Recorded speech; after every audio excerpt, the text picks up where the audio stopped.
السلام علیکم ورحمۃ اللہ وبرکاتہ۔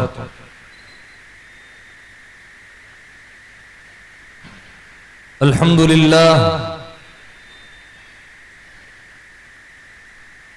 للہ رب العالمین، والصلاة والسلام على حبیبہ سید الانبیاء واشرف المرسلین وعلى آلہ الطیبین الطاہرین واصحابہ الاکرمین اجمعین وعلى من احبهم وتبعهم بإحسان اجمعین الى یوم الدین، اما بعد فاعوذ باللہ من الشیطان الرجیم، بسم اللہ الرحمن الرحیم۔ انا ارسلناک شاہدا ومبشرا ونذیرا لتؤمنوا باللہ ورسولہ وتعزروہ وتوقروہ وتسبحوہ بکرۃ واصیلا، صدق اللہ مولانا العظیم۔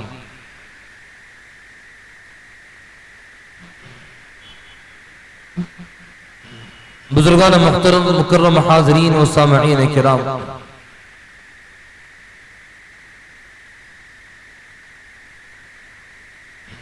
پس وہ نور پاک رب العالمین پیدا ہوئے، پس وہ نور پاک رب العالمین پیدا ہوئے، مبدأ کونین و ختم المرسلین پیدا ہوئے، جان عالم قبل اہل یقین پیدا ہوئے، شکر ایزد رحمت للعالمین پیدا ہوئے، اور دھوم تھی عالم میں خورشید کرم طالع ہوا، دھوم تھی عالم میں خورشید کرم طالع ہوا، ہاں کرے تعظیم اب نور خدم طالع ہوا۔ تاجدار انبیاء پر جان و دل قربان ہے، عشق و تعظیم نبی ہی اصل میں ایمان ہے، اور جگمگا اٹھا زمانہ آئے جب آقا میرے، جگمگا اٹھا زمانہ آئے جب آقا میرے، ظلمتیں سب چھٹ گئی یہ آپ کا احسان ہے، ظلمتیں سب چھٹ گئی یہ آپ کا احسان ہے۔ اللہم صلی وسلم وزد وبارک علی سیدنا محمد وعلی آلہ وصحبہ اجمعین۔ بزرگان محترم مکرم حاضرین و سامعین کرام، ایک مرتبہ درود پاک پڑھیں، اللہم صلی علی سیدنا محمد وعلی آلہ وصحبہ افضل صلواتک وعدد معلوماتک وبارک وسلم۔ اللہ سبحانہ وتعالی کا بے پایہ فضل و احسان ہے، شکر و امتنان ہے کہ اس نے ہمیں اپنے حبیب کریم صلی اللہ علیہ وسلم کے ذکر کو سننے اور سنانے کے لیے یہاں جمع ہونے کی سعادت عطا فرمائی ہے۔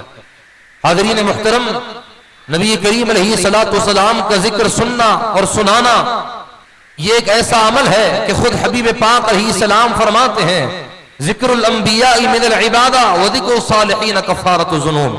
انبیاء کرام کا ذکر یہ عبادت ہے اور اولیاء کا ذکر یہ گناہوں کا کفارہ ہے فرمایا۔ تو آپ اندازہ لگائیے کہ جب انبیاء کا ذکر عبادت ہے تو سرور انبیاء کا ذکر کرنا گویا خدا کا ذکر کرنا ہے۔ جتنا وقت یہاں بیٹھ کر سرکار کا ذکر سن رہے ہیں، فرشتے ہمارے نام اعمال میں عبادت کا ثواب لکھتے جا رہے ہیں۔ ارے ہماری حقیقت کیا ہے؟ ہم کیا نبی پاک علیہ السلام کا ذکر کریں گے؟ ہم اپنی گندی زبانوں سے آقا کا ذکر کریں گے؟ ہم اس قابل نہیں ہیں حبیب پاک کی شان بیان کریں، حبیب پاک کی عظمتوں کو بیان کریں۔ ایک شاعر کہتا ہے، ما ان مدحت محمدا بمقالتی لیکن مدحت مقالتی بمحمد۔ میں نے اپنی تقریر میں، میں نے اپنی گفتگو میں نبی پاک علیہ السلام کی شان اور عظمت کو بیان نہیں کیا، لیکن نبی پاک کی شان بیان کرنے کی وجہ سے میری گفتگو، میری تقریر تعریف کے قابل بن گئی فرمایا۔ میں نے اپنی گفتگو میں سرکار کی تعریف نہیں کی، لیکن حضور کا جب میں نے ذکر کیا تو آقا کے ذکر کی برکت سے میری تقریر اور میرا خطاب یہ تعریف کے قابل بن گیا فرمایا۔ حاضرین محترم، سرکار کی شان اور عظمت کو ہم کیا بیان کریں گے؟ اللہ تعالیٰ نے بڑی شان و عظمت کے ساتھ اپنے کلام مجید میں اپنے حبیب پاک علیہ السلام کا ذکر کیا، فرمایا انا ارسلناک شاہدا ومبشرا ونذیرا۔ حبیب ہم نے آپ کو خوشخبری دینے والا اور ڈرانے والا بنا کر بھیجا ہے تاکہ اے لوگوں تم اللہ پر ایمان لاؤ، رسول پاک علیہ الصلوۃ والسلام کی تعظیم اور توقیر کرو، اور صبح و شام میرے حبیب کا تم ذکر بیان کرتے رہو، میرے حبیب کا ذکر کرتے رہو۔ نبی پاک علیہ السلام کے ذکر کو اللہ نے کتنی بلندیاں عطا فرمائی ہے، کیسی شان اور کیسی عظمت عطا فرمائی ہے، اس کا اندازہ نہیں لگایا جا سکتا ہے۔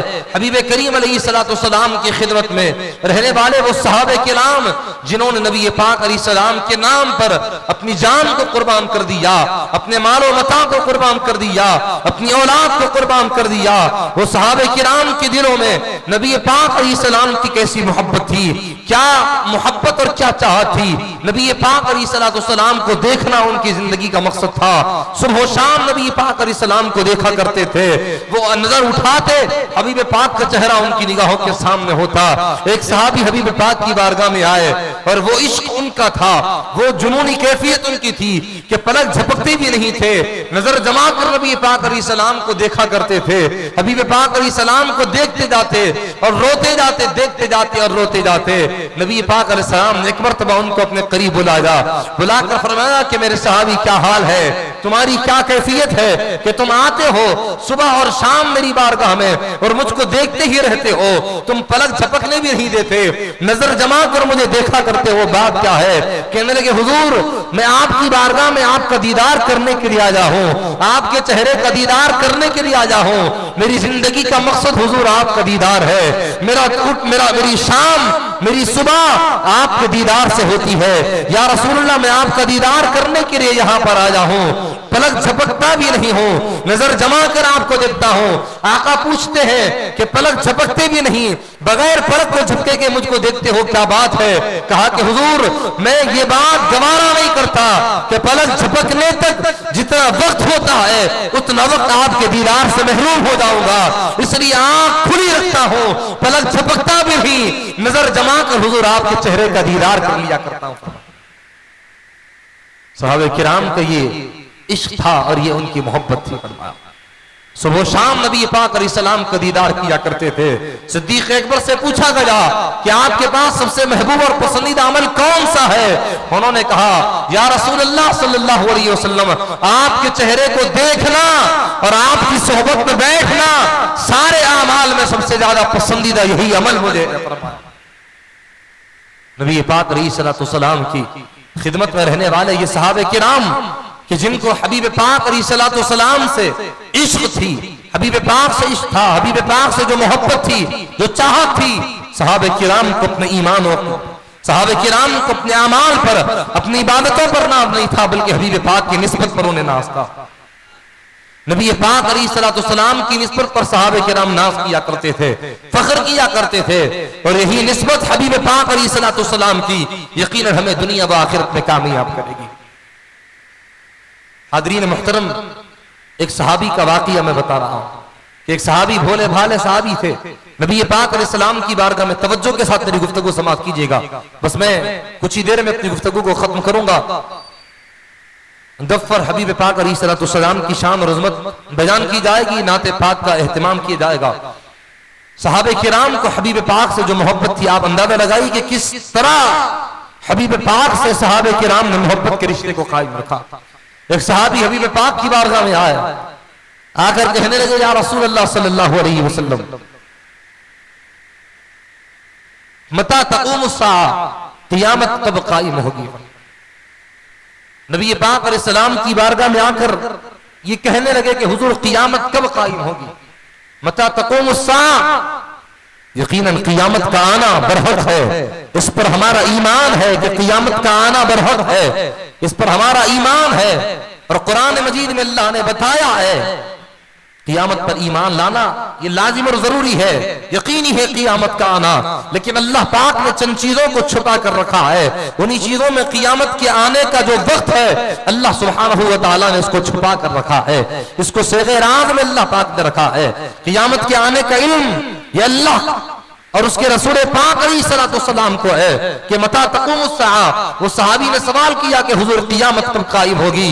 نبی پاک علیہ السلام نے فرمایا کہ میرے صحابی قیامت کے آنے کے بارے میں تم نے سوال تو کر لیا کہ قیامت کب آئے گی، لیکن میرے صحابی بتاؤ تو صحیح کہ تم نے اس کے لیے کیا تیاری کر رکھی ہے، تم نے اس کے لیے کیا تیاری کر رکھی ہے. وہ صحابی کے پاس یقیناً تیاری قیامت کے لیے تھی. حبیب پاک کے وہ صحابی تھے، ان کے پاس اعمال بھی تھے، ان کے پاس نیکیاں تھی، نوافل تھا، ان کے پاس ذکر روزگار کی کمی نہیں تھی.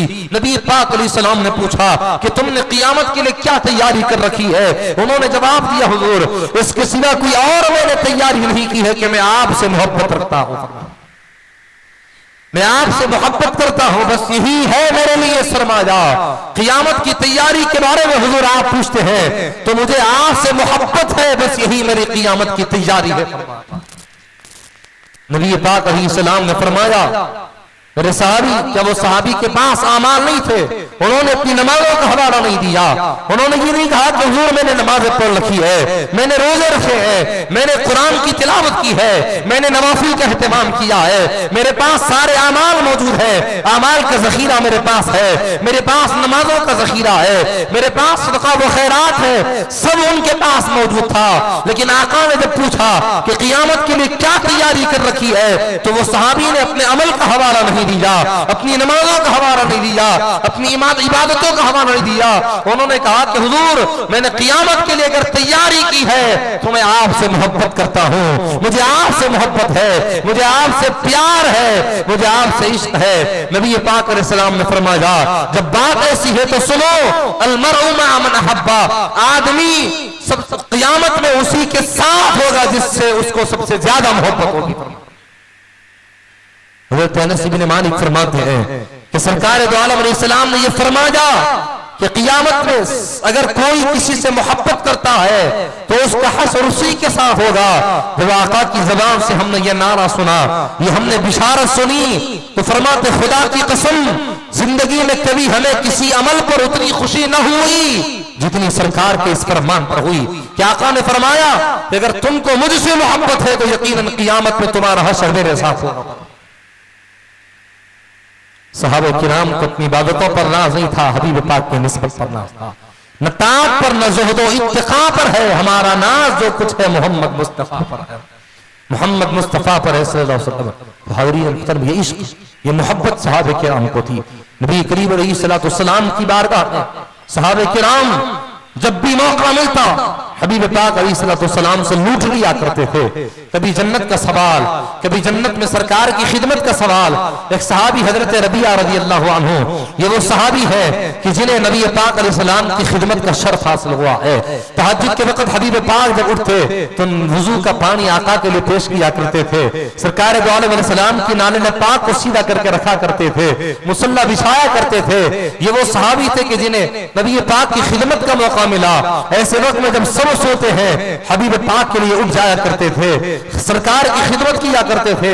نبی پاک علیہ السلام حضرت ربیعہ رضی اللہ عنہ کی خدمت سے بہت خوش ہوئے اور خوش ہو کر فرمایا کہ میرے صحابی تم نے میری اتنی خدمت کی ہے، مانگو تمہیں کیا مانگنا ہے، جو مانگنا ہے مانگو تمہیں آج عطا کیا جائے گا. حبیب پاک علیہ السلام کی بارگاہ وہ بارگاہ ہے کہ جہاں سے جو مانگا جاتا ہے اس کو محروم نہیں لوٹا جاتا ہے. مختار کائنات ہے جو چاہو مانگ لو، میرے نبی حیات ہے جو چاہو مانگ لو. آنکھوں کا نور ہو کہ دلوں کا سرور ہو، وہ اصل کائنات ہے جو چاہو مانگ لو. نبی پاک علیہ السلام نے فرمایا کہ میرے صحابی مانگو جو مانگنا چاہتے ہو. انہوں نے دیکھا کہ حضور آپ کے رحمت کا دریا جوش میں ہے، سخاوت کا دریا جوش میں ہے. آج اگر آپ نے یہ فرمایا ہے عاشق کو کہ جو مانگنا ہے مانگ لو. انہوں نے کہا کہ حضور پاک علیہ السلام سے جنت نہیں مانگی. کہا کہ حضور مجھے جنت نہیں، جنت کا سوال نہیں کیا، جنت نہیں مانگی. حبیب نے کہا کہ مانگو. وہ صحابی تھے، وہابی نہیں تھے. اگر وہابی ہوتے کوئی اور چیز کا سوال کرتے، لیکن وہ صحابی تھے. ان کے دل میں حبیب پاک کی عشق، حبیب پاک کی محبت کا سمندر جوش مار رہا تھا. نبی پاک علیہ السلام نے پوچھا جو مانگنا ہے مانگ لو. سرکار بھی جانتے تھے، صحابی بھی جانتے تھے کہ یہ جملہ وہی کہہ سکتا ہے کہ جو جنت کی بھی ملکیت رکھتا ہو، دنیا و آخرت کے سارے خزانوں کی کنجیاں جن کے ہاتھ میں ہو، انہی کو یہ اختیار ہے، یہ پاور حاصل ہے کہ وہ کہہ سکتا ہے۔ نبی پاک علیہ السلام نے جب کہا، وہ صحابی نے کہا کہ حضور کوئی اور چیز نہیں مانتا، آج جس طرح یہاں دنیا میں آپ کی خدمت کا مجھے موقع مل رہا ہے، آپ کی خدمت کا مجھے شرف مل رہا ہے، حضور جنت میں بھی اسی خدمت کا مجھے شرف مل جائے، جنت میں بھی آپ کی خدمت کا مجھے موقع مل جائے۔ تو وہ صحابی نے جنت کو نہیں مانگا، اگر جنت مانگتے تو جنت میں انہیں جو درجہ ملتا، ضروری نہیں کہ نبی پاک علیہ السلام کو انہیں دیدار ہو، انہوں نے کہا کہ حضور مجھے جنت میں وہ مقام چاہیے جہاں آپ کی خدمت کر سکوں، جہاں رہ کر مجھے آپ کی خدمت کا شرف حاصل ہو سکے۔ حاضرین محترم، سرپرست جلسہ حضور ضیاء ملت دامت برکاتہم العالیہ کی آمد ہو چکی ہے، ہم حضرت کا استقبال کرتے ہیں۔ نعرہ تکبیر، نعرہ رسالت، حضور ضیاء ملت۔ حاضرین محترم، یقیناً ایک عظیم المرتبہ شخصیت، محقق مسائل جدیدہ، صاحب تصانیف کثیرہ، مفتی زمن حضور ضیاء ملت حضرت العلامہ مولانا مفتی حافظ سید ضیاء الدین نقشبندی مجددی قادری صاحب قبلہ دامت برکاتہم العالیہ، صدر مفتی و نائب شیخ الجامعہ جامع نظامیہ ہمارے درمیان تشریف لا چکے ہیں، حضرت کا ہم استقبال کرتے ہیں۔ مولانا حافظ میرا حسینی قدرت صاحب دامت برکاتہم العالیہ بھی تشریف لائے، ان کا بھی ہم تہہ دل سے استقبال کرتے ہیں۔ حاضرین محترم، اطمینان اور سکون کے ساتھ آپ تشریف رکھیں۔ ایک ایسی شخصیت کا ہم خطاب سننے جا رہے ہیں کہ جن کے چہرے کو دیکھنا بھی عبادت ہے، کہ جو صرف عالم دین ہی نہیں بلکہ آل رسول بھی ہے، اور جن کے علمی خدمات کا سلسلہ جاری و ساری ہے، ہندوستان ہی نہیں بلکہ عالم عرب میں بھی جنہوں نے اپنی شخصیت کا لوہا منوایا، اور وہاں پر بھی نبی پاک علیہ السلام کے عشق کے پھولوں کو جنہوں نے مہکایا، وہ ذات گرامی ہمارے درمیان موجود ہے۔ انشاءاللہ تعالی حضرت کے خطاب سے ہم مستفید ہوں گے، اطمینان اور سکون کے ساتھ تشریف رکھیں۔ دیکھیے، اگر آپ سکون اور اطمینان کے ساتھ تشریف نہ رکھیں گے، اطمینان کے ساتھ نہ بیٹھیں گے، تو اس کی وجہ سے خطاب کرنے والی شخصیت پر بھی اس کا اثر ہوگا۔ جتنا اطمینان اور سکون کے ساتھ آپ بیٹھیں گے تو آپ کو خطاب سننے میں بھی لطف آئے گا، اور یقیناً یہی عاشقوں کی پہچان ہے کہ اپنے محبوب کا جب ذکر ہوتا ہے تو اس کو بڑے ادب اور احترام کے ساتھ، بڑی عقیدت کے ساتھ سنتے ہیں۔ تو منظم انداز میں بیٹھنا یہ عاشقوں کی پہچان ہے۔ انشاءاللہ حضرت کا ہم خطاب سنیں گے، اس سے پہلے نعت شریف کے چند اشعار سنانے کی سعادت حاصل کریں گے قاری فرحت اللہ شریف صاحب سے۔ میں خواہش کرتا ہوں کہ وہ آئے، نعت رسول مقبول صلی اللہ علیہ وسلم سنانے کی سعادت حاصل کریں۔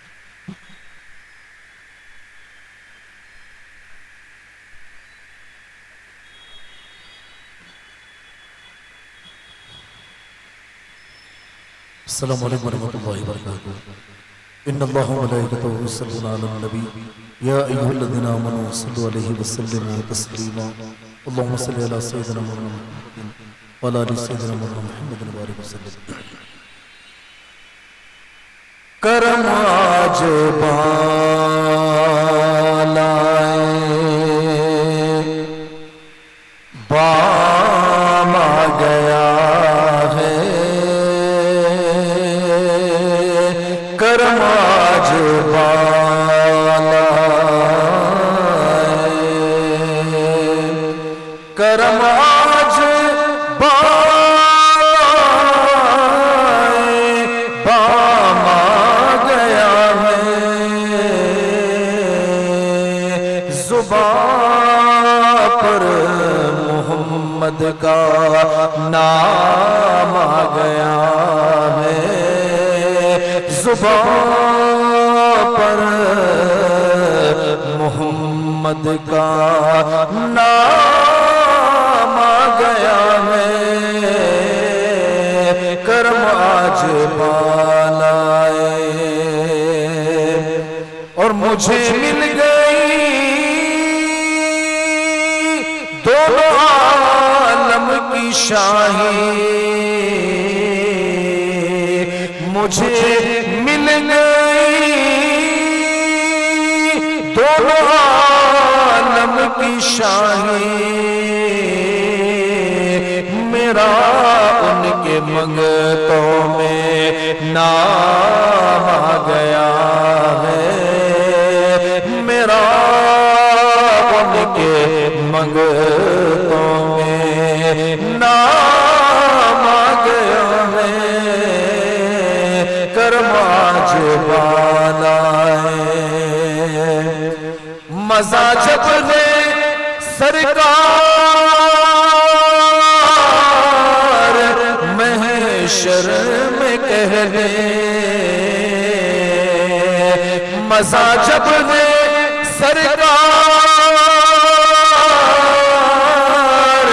محشر میں کہہ دے،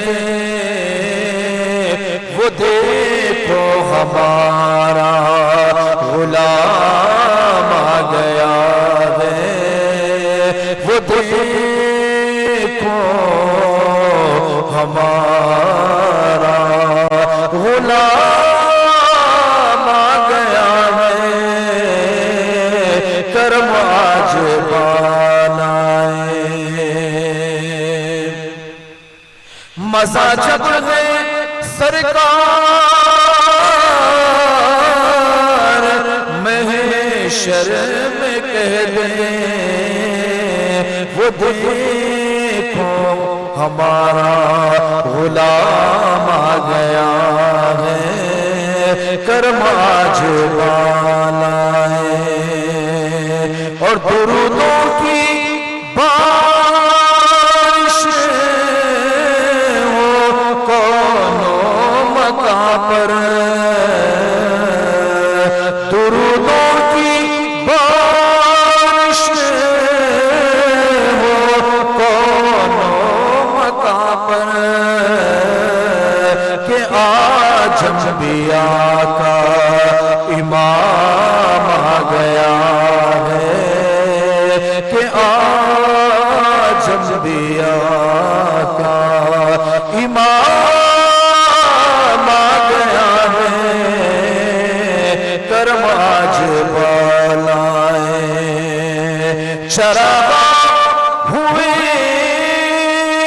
بزم ہستی میں خالد، چراغ ہوئے بزم ہستی میں خالد، نگاہوں میں حسن تمام آ گیا ہے، نگاہوں میں حسن تمام آ گیا ہے، کرم آج والا ہے، بام آ گیا ہے، زبان پر محمد کا نام آ گیا ہے، کرم آج والا ہے۔